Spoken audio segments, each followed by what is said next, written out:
Hi, welcome to the Travel Agency in Your podcast. It's day 110. I can't believe we are this far into the year already. It's fine. Don't panic. Don't panic about it. Okay. So, yesterday's episode was all about what strategies do you need to develop as a travel advisor? Also, if you don't know me, my name is Rachel Kay, and I'm a travel agency owner as well as that face I just made, sorry. The founder over at elevatewithrachelk.com. It's full of courses, coaching, mentoring, services for travel advisors to build the business that builds you up. That's who I am. If you're like, why am I listening to this random person? So, why are you niching down? You should absolutely niche down.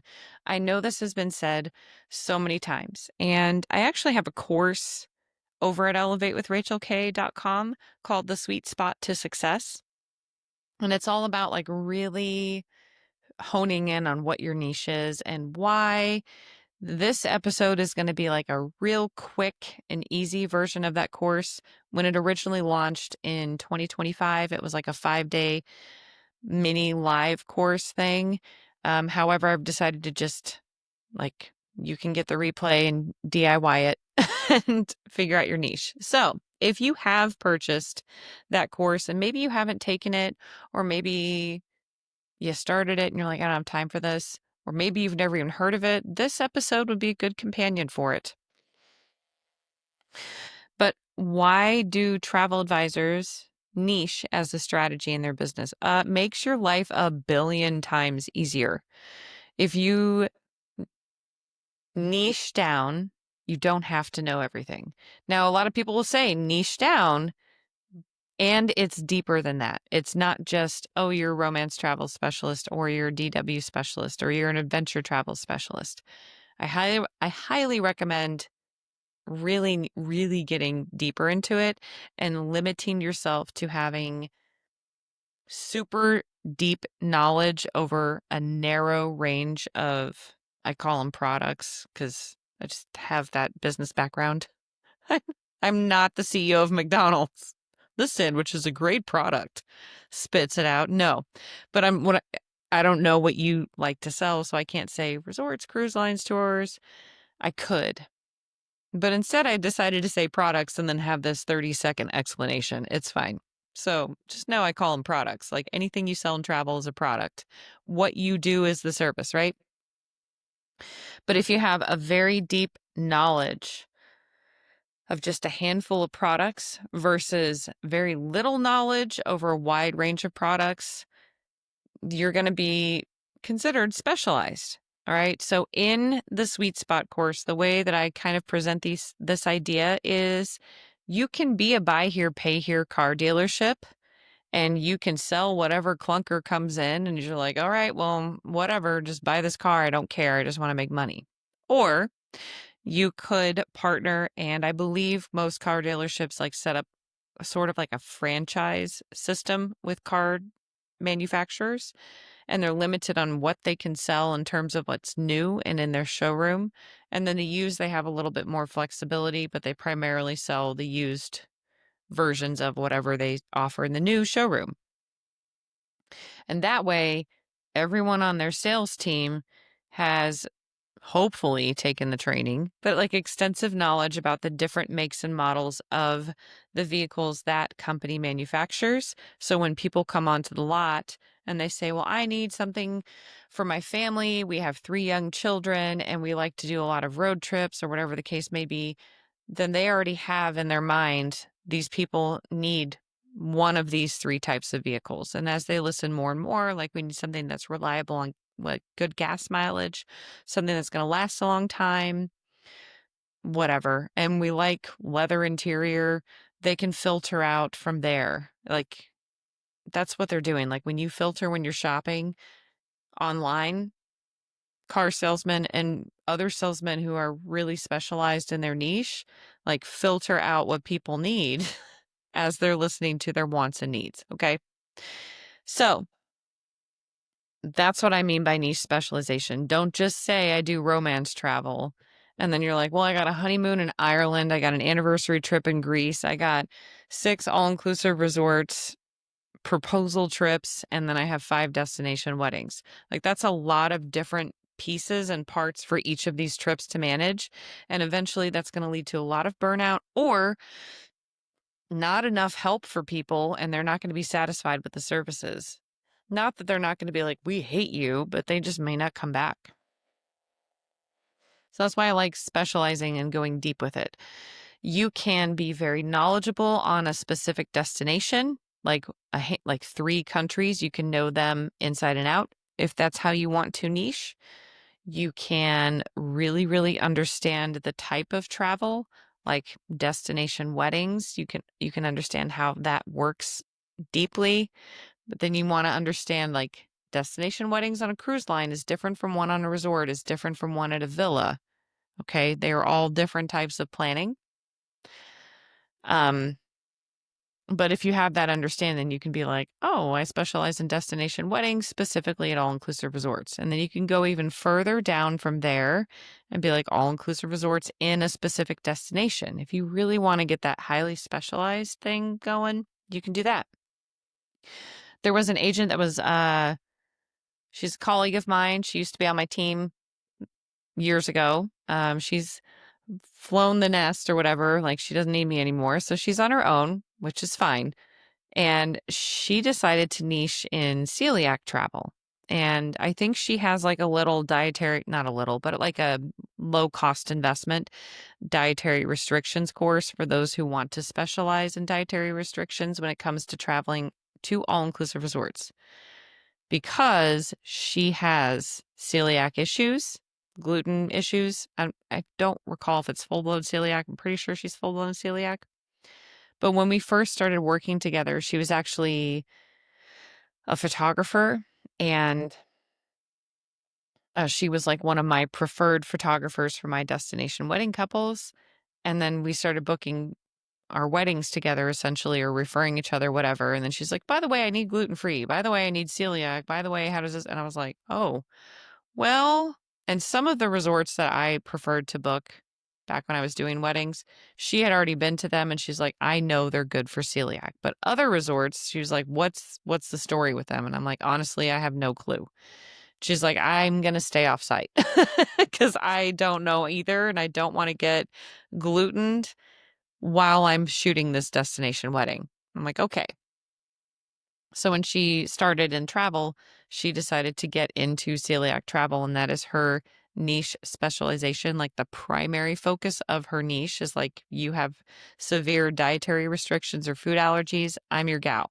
Because she really had to do it herself as a destination wedding photographer for years. So she really understands.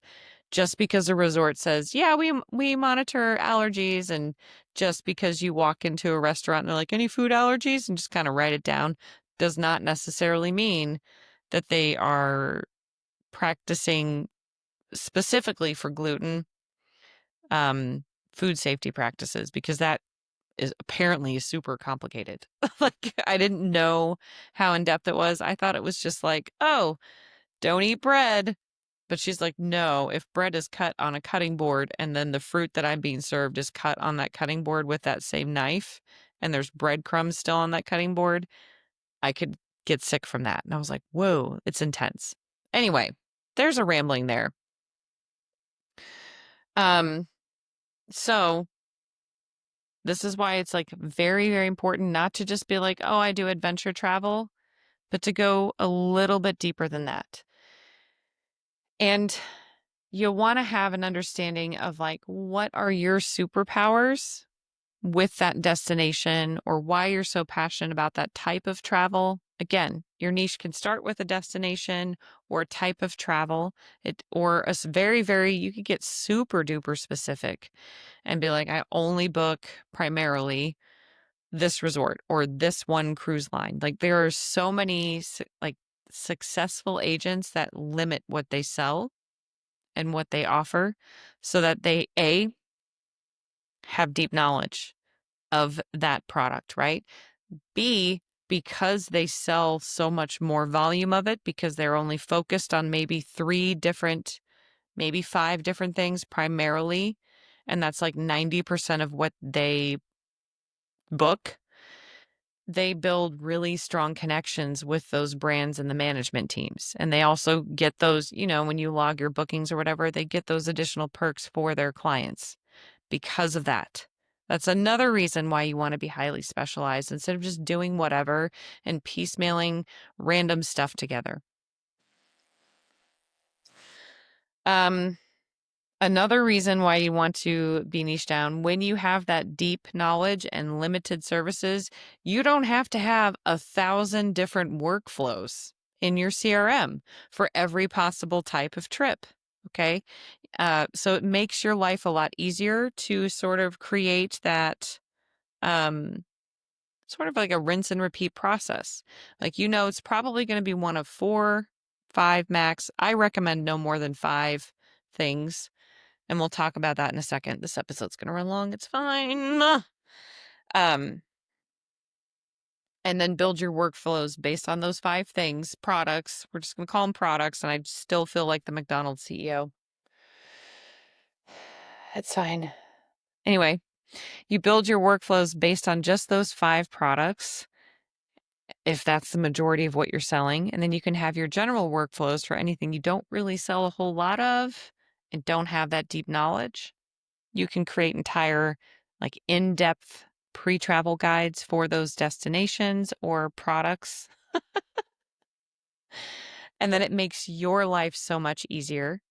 Another reason, if you have that deep knowledge of said product, again, destination, type of travel, specific brands of types of travel,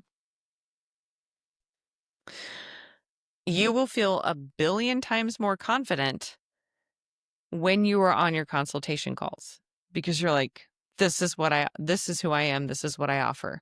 Whereas when you are not niche down and you're just taking whatever, you will be spending so much more time doing extensive workflows. You will be constantly burnt out on, like, making sure you have the right information. You're going to be working a lot more for the same amount or possibly less commission, right?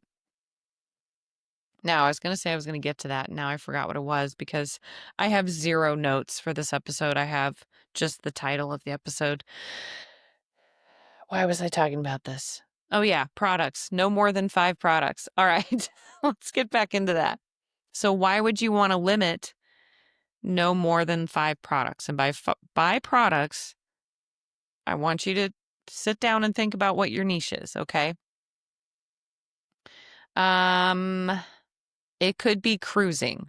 That means, are you going to be focusing on only ocean cruises, only river cruises, or high-end like Paul Gauguin? I don't sell cruises, and I did the Pearls training, and someday I dream of being a Paul Gauguin agent. That day is not today. I don't know why I'm like, they're the coolest cruise line ever. Anyway, but you can do both ocean and river, right? You can just be like, I'm a cruise specialist.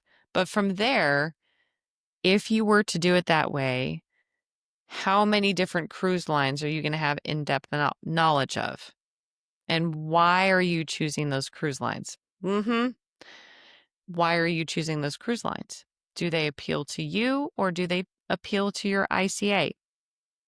Probably should appeal to your ICA, right?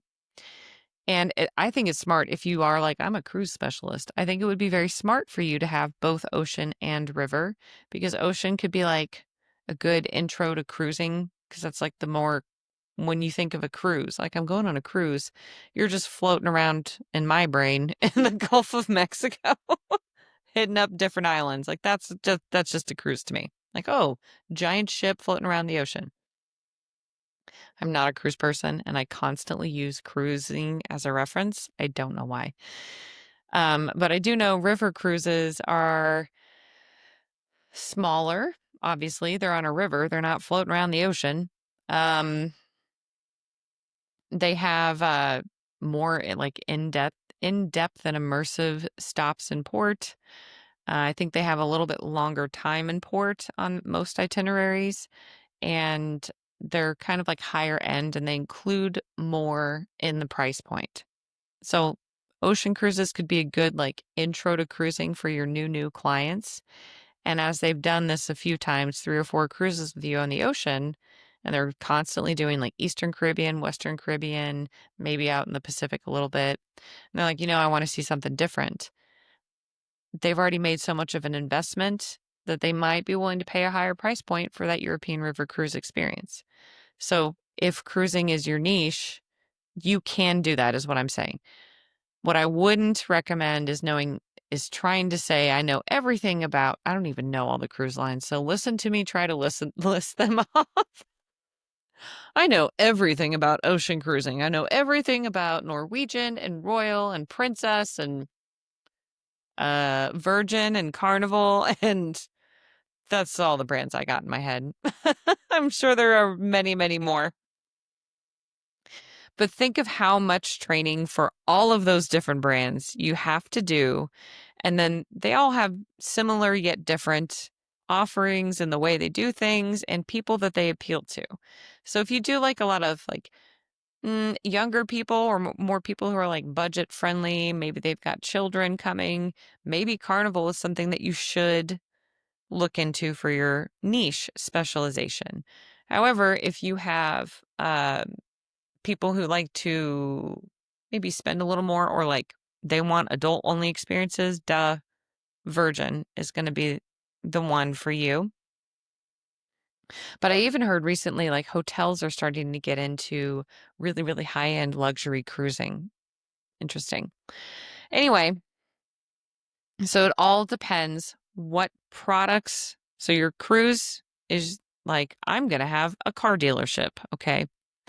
Now, based on who you want to work with, your ICA, right? From there, what brands resonate with your ICA?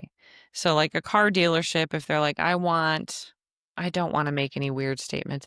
I want like a nice family type that's going to come back generation after generation. They're probably going to want to work with like Toyota, Honda, maybe even Ford and have one of those brands as a dealership. Or if they're like, I want people who really want a luxurious driving experience, then they might go into like Mercedes, BMW, or if they're like, I really want to do super high end, then they're gonna have the crazy car dealership. Rolls Royce, question mark? Ferraris? I don't know. Like clearly I don't fit into that ICA profile. Anyway, so like the car dealership, you should choose products that your ideal client avatar would want to book and have deep knowledge of that. Even if they don't know they want to book it, but it's like, oh, they're a family person. They like this stuff. They're going to like these cruise lines. Oh, yeah, MSC is another cruise line. See, I don't know anything about cruises. And same with resorts. Like you could do the Hyatt Inclusive Collection and you could focus primarily on dreams if you want to do family travel. Me with destination weddings, my ICA when I was doing them was always going to have like almost like they were going to have some children. And so I went when I first started, I wasn't really sure what brands I wanted to work with for weddings because weddings their packages and inclusions and all that fun stuff kind of vary. So if you do destination weddings, be flexible with switching brands over time, like the first few years until you really hone in. You're like, I like this brand. I like their team. I like them. Right. So me personally, I don't ever have a desire to go to a family friendly, all inclusive resort. My son is an adult. I don't have any small children around me. I just like, I mean, my friends have kids and stuff, but I don't think about being like, bring your kids. Like, no, that's not me. So it's not what I would want to do, is what I'm saying. However, I did book like a ton of like dreams resorts weddings and then I think like Paradisus has, like Playa del Carmen and La Perla have exchange rates and things like that. I've done a lot of finest weddings. I've done very few excellence weddings. I think I've only had maybe 2 adult only weddings because my ideal client avatar, they had a guest that was a child. So I had to learn a lot about family friendly resorts, even though I had no desire to stay there myself. What I'm telling you is just because you want to go to a specific resort or on a specific cruise line, if it's not aligned with your ideal client avatar, at that time, you probably shouldn't waste a lot of time doing research on it, right? You probably shouldn't sign up for their fam trips unless you got the money and the time. You do you, is what I'm saying. All right. From there, episode is running over. I don't care anymore. From there, you can figure out what your superpowers are. Like, why did you become a travel advisor? What does your ideal client avatar need? What are the products that they are going to be like, this fulfills all my needs? Thanks for reading my mind. Because that's um, like the true luxury is being able to anticipate needs without saying a word. Like, how nice would it be if your entire life, like everything was just like, here's what you need, here's what you need. Here, like that's luxury, okay? Luxury is not IKEA furniture that's trending in some room, okay? Like, no, sorry. Or like weirdly plated food. Um, so you are providing an additional level of service when you can like sort of read your ICA's mind. Be like, you don't have to force them to book it. Be like, this is all I book. Like, you could if you wanted to, but I don't think that's a good idea. If they come up with something else and you're like, here's why I wouldn't go with this, then they can make that decision. It's okay. You already advised them. You are an advisor. Anyhoodle, they will feel so much better. You will spend so much less time on research and managing the trips and all that fun stuff. So you'll get a better return on the investment of your time servicing your clients. And you can create, if you have all this information together, you could start creating specific service packages. I talk about it in depth in the Sweet Spot to Success course. I'm a big fan of having service packages, not just planning fees. And then you can go from there and start really generating revenue without having to know every destination in the world. And also, last point, if you made it this far, congrats. But the last point is, if you are highly specialized in just a handful of products, you don't have to listen to all the crazy social media posts or whatever recommendations someone's throwing out there. You got to do this, you got to do that, you got to do this, you got to do that. Then you're going to be smarter about where you're going to put your investments in your business because you're like, I do not need to take a course on traveling to outer space because I am never going to sell that. And when I do want to sell that, that's when I can take the course. But I don't care about this stupid 75% off sale right now you're trying to scare me into because I don't need to worry about this. So yeah, and also the relationships you're going to build with those suppliers and those brands. All right, this episode went over. It's fine. If you know someone that's like starting in travel and they're like, I don't know what to do with my life. I don't know what I'm doing. I'm just booking all these trips and this is driving me nuts. Please share this episode with them. Just send me their way. Send me your way. You're already here. Yeah. Also, if you want, subscribe and we'll be back tomorrow. Tomorrow is going to be an expansion. So yesterday I'm doing an episode of each point in case you're like, I need more information on that specific business strategy. So tomorrow is going to be aligning your online presence. Oh my gosh. Have fun. That's going to be a good episode too. It's probably going to be longer. My goal is 20 minutes. I'm just going to let this ride out to 25 minutes, I think. Okay, have a good day. Bye.